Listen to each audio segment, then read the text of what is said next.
اسلام آباد میں 17 سالہ ٹک ٹاکر سٹار ثنا یوسف کا شفاقانہ قتل، اور قاتل کوئی اجنبی نہیں بلکہ ان کا اپنا دوست عمر حیات عرف کاکا۔ جی ہاں، وہ کاکا جو خود ایک ٹک ٹاکر ہے اور ثنا کے قریب تھا۔ لیکن سوال یہ ہے کہ آخر اس نے اپنی ہی دوست کو گولیاں کیوں ماری؟ ثنا اور ملزم کے درمیان بند کمرے میں 5 منٹ تک کیا گفتگو ہوتی رہی؟ ثنا کی دوست کو اس کے گھر میں کمرے میں کیوں بند کر دیا گیا؟ ملزم کے پاس سے ثنا کی کون سی چیزیں برآمد ہوئی؟ ملزم کے قتل کے بارے میں چونکا دینے والے حیران کن انکشافات، یہ سب کچھ ہم آپ کو بتائیں گے آج کے اس ولاگ میں، تو ویڈیو کو اینڈ تک ضرور واچ کریں۔ ثنا یوسف ایک 17 سالہ سوشل میڈیا انفلوئنسر تھی جو اپر چترال سے تعلق رکھتی تھی۔ وہ ٹک ٹاک پر اپنے دلکش اور معنی خیز مواد کی وجہ سے مشہور ہوئی۔ ان کے ٹک ٹاک پر تقریباً 8 لاکھ اور انسٹاگرام پر 5 لاکھ فالوورز تھے۔ ثنا اپنے ویڈیوز میں چترال کی ثقافت کو اجاگر کرنے کے ساتھ ساتھ خواتین کے حقوق اور تعلیم کے بارے میں آگاہی پھیلاتی تھی۔ وہ ایک سوشل میڈیا ورکر کے گھر پر پیدا ہوئی اور اپنے مواد سے نوجوانوں، خاص طور پر لڑکیوں کو متاثر کرتی تھی۔ 2 جون 2025 کو اسلام آباد کے سیکٹر G13 میں واقع ثنا یوسف کے گھر میں ایک نامعلوم شخص داخل ہوا۔ FIR کے مطابق جو ثنا کی والدہ فرزانہ یوسف نے درج کرائی، ملزم نے کالے رنگ کی شرٹ اور ٹراؤزر پہن رکھا تھا اور اس کے ہاتھ میں پسٹل تھا۔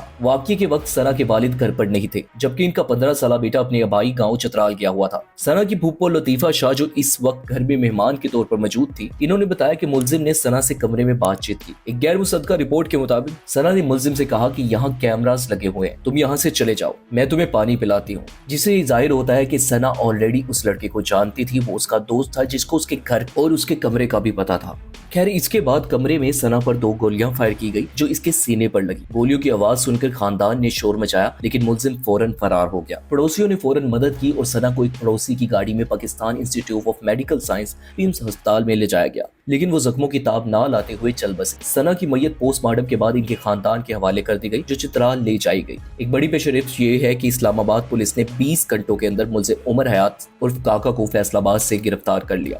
ملزم خود بھی ایک ٹک ٹاکر ہے اور اس نے دعویٰ کیا ہے کہ وہ ثنا کا دوست تھا۔ پولیس نے CCTV فوٹیج اور موبائل ڈیٹا انالیسس کی مدد سے اسے ٹریس کیا اور قتل میں استعمال ہونے والا پسٹل اور ثنا کا آئی فون بھی برآمد کر لیا گیا۔ ملزم نے جرم کا اعتراف کر لیا ہے، لیکن قتل کی وجہ ابھی تک واضح نہیں۔ پولیس ذاتی تنازع سمیت دیگر زاویوں سے تحقیقات کر رہی ہے۔ ایک رپورٹ کے مطابق واقعے کے بعد ثنا کی ایک دوست ان کے گھر آئی، جسے مبینہ طور پر کمرے میں بند کر دیا گیا۔ کہا جا رہا ہے کہ وہ کچھ چیخ رہی تھی، لیکن یہ واضح نہیں کہ اسے کیوں بند کیا گیا یا وہ کیا جانتی تھی۔ یہ معلومات غیر مصدقہ ہے اور اسے کیس سے جوڑنے کے لیے مزید شواہد کی ضرورت ہے۔ ثنا کی قتل نے سوشل میڈیا پر ہلچل مچا دی۔ بہت سے فالوورز نے جسٹس فار ثنا کے ہیش ٹیگز کے ساتھ انصاف کا مطالبہ کیا۔ ایک صارف نے لکھا، ثنا یوسف ایک ایسی لڑکی جو خوابوں اور ہمت سے بری تھی، صرف آن لائن موجودگی کی وجہ سے خاموش کر دی گئی، ہمیں اس کے لیے آواز اٹھانی چاہیے۔ لیکن کچھ صارفین کے تبصروں نے تشویش پیدا کی۔ جہاں انہوں نے اس فعل کی حمایت کی، یہ رد عمل پاکستانی معاشرے میں سوشل میڈیا انفلوئنسرز، خاص طور پر خواتین کے خلاف رویوں کی عکاسی کرتا ہے۔ پولیس نے قتل کی وجہ کے طور پر عزت کے نام پر قتل کے امکان کو بھی مسترد نہیں کیا۔ اس سے قبل 2025 میں کوئٹہ میں ایک 15 سالہ لڑکی ہیرا کو اس کے والد اور ماموں نے ٹک ٹاک پر ویڈیوز بنانے کی وجہ سے قتل کر دیا تھا۔ 2016 میں قندیل بلوچ کا قتل بھی اسی طرح کا ایک ہائی پروفائل کیس تھا۔ یہ واقعات پاکستانی معاشرے میں خواتین انفلوئنسرز کو درپیش خطرات کا اجاگر کرتے ہیں۔ ثنا یوسف کی موت ایک دل دہلا دینے والا ثانیہ ہے، جو نہ صرف ان کے خاندان بلکہ پوری سوشل میڈیا کمیونٹی کے لیے ایک بڑا صدمہ ہے۔ یہ کیس ہمیں سوچنے پر مجبور کرتا ہے کہ ہمارے معاشرے میں خواتین کی آن لائن موجودگی کو کیسے دکھایا جاتا ہے اور ان کی حفاظت کے لیے اقدامات کیے جانے چاہیے۔ آپ اس بارے میں کیا سوچتے ہیں؟ کمنٹس میں اپنی رائے دیں اور اس ویڈیو کو شیئر کریں تاکہ ثنا کے لیے انصاف کی آواز مزید بلند ہو۔